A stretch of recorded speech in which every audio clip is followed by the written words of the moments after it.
Super star Allu Arjun AP deputy CM Pawan Kalyan ఇంటికి వెళ్లారు. ఇటీవల సింగపూర్ లో గాయపడిన మార్క్ శంకర్ ఆరోగ్య పరిస్థితి గురించి తెలుసుకునేందుకే అల్లు అర్జున్ పవన్ ఇంటికి వెళ్లారు. ఈ ప్రమాదంలో మార్క్ శంకర్ చేతులు, కాళ్లకు గాయాలు కావడంతో పాటు పొగ పీల్చడం వల్ల స్వల్ప అస్వస్థతకు గురయ్యాడు.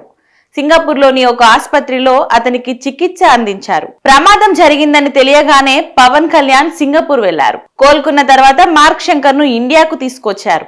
ఈ సందర్భంగా అల్లు అర్జున్, స్నేహారెడ్డి ఇద్దరు కలిసి పవన్ కళ్యాణ్ ఇంటికి వెళ్లారు. మార్క్ శంకర్ ను పరామర్శించారు. అయితే మెగా అల్లు ఫ్యామిలీల మధ్య గత కొంతకాలంగా విభేదాలు చోటు చేసుకున్నాయనే వార్తలు వస్తున్నాయి. గతేడాది జరిగిన ఎన్నికల సమయంలో అల్లు అర్జున్ వైసీపీ అభ్యర్థికి మద్దతుగా నిలిచారు.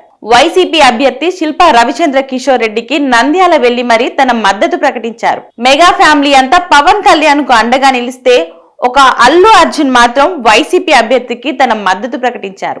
అల్లు అర్జున్ మద్దతు ప్రకటించిన శిల్పా రవిచంద్ర కిషోర్ రెడ్డి ఓడిపోవడంతో మెగా అభిమానులకు అల్లు అర్జున్ ఒక్కసారిగా టార్గెట్ అయ్యారు. ఈ ఘటనతో mega family versus Allu family అన్నట్టుగా పరిస్థితి మారిపోయింది. పైకి అంత బాగానే ఉందని చెప్తున్నప్పటికీ లోపల మాత్రం రెండు ఫ్యామిలీల మధ్య వివాదాలు గట్టిగానే సాగుతున్నట్లు కనిపిస్తుంది. పుష్ప 2 సినిమా ఇండస్ట్రీ హిట్ కొట్టినప్పటికీ మెగా హీరోలు ఎవరు స్పందించలేదు. అల్లు అర్జున్ అరెస్ట్ ఎపిసోడ్ లో కూడా మెగా ఫ్యామిలీ సైలెంట్ గానే ఉంది. రామ్ చరణ్, వరుణ్ తేజ్, సాయి ధరమ్ తేజ్ ఎవరు అల్లు అర్జున్ అరెస్ట్ గురించి స్పందించలేదు.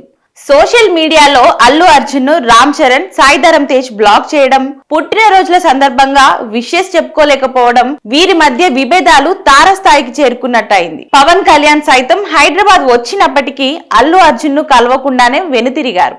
ఈ నేపథ్యంలోనే అల్లు అర్జున్ పవన్ కళ్యాణ్ ఇంటికి వెళ్లి మరీ అతని కుమారుడిని పరామర్శించడం ఒక హాట్ టాపిక్ గా మారింది.